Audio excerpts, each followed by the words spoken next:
Can women power save the Liberals? Well, they're banking on that big time in Perth. The Liberals are in trouble almost everywhere, but nowhere more than in Western Australia, where there are just 9 Liberal politicians left in Parliament, just 2 in the lower house after last year's wipeout election. And last week, the Liberals finalised their leadership team there, an all-women team to dig them out of a hole. Joining the West Australian federal leader, Senator Michaelia Cash on the left, and State Liberal leader Libby Mettam in the middle, is someone that Sky News viewers will know very well, Caroline Di Russo, lawyer and Sky News contributor, now elected unopposed as the State Liberal president. Caroline Di Russo joins me now. Caroline, congratulations, although I wonder whether commiserations is the word. 3 women in the top jobs. Is that a deliberate strategy? Come on, Andrew. I mean, how many times have you and I sat here on this show and spoken about various gender issues?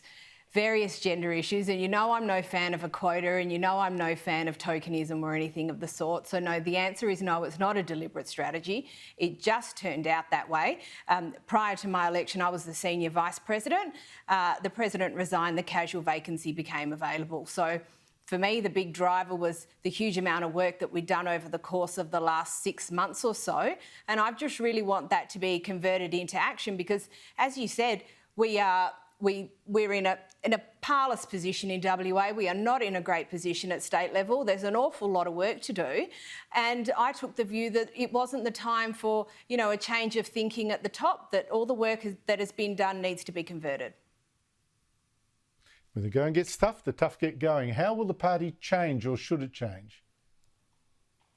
Well, the party has already been changing, and this is the thing that I don't think people necessarily understand. Last year at our state conference, we did a total rewrite of our pre-selection to the lower house, and there's also been a raft of other rule changes and constitutional changes that really open up the enfranchisement in the party and deal with some of the issues around power brokers and that sort of thing, which are a problem not just in WA but in other divisions as well. So, we've turned on the air conditioner, Andrew. Now we've just got to wait for the room to cool down.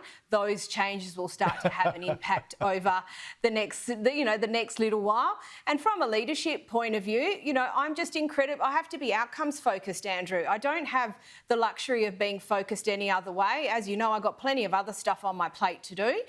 This is a voluntary position, so there's a lot of work to do, and there's a lot of people who still want to be prospective candidates. We are speaking to those people. We are training those people.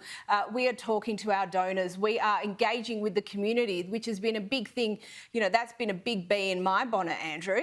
So these are all the things that absolutely have to be done, and hopefully the BS can be parked for a little while.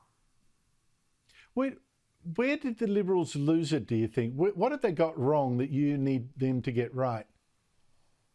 I think there's a lot of things. And look, if we're talking about the state election particularly, the popularity of Mark McGowan was a huge issue. COVID was a huge issue. We saw that with all of what I call the intra-COVID elections.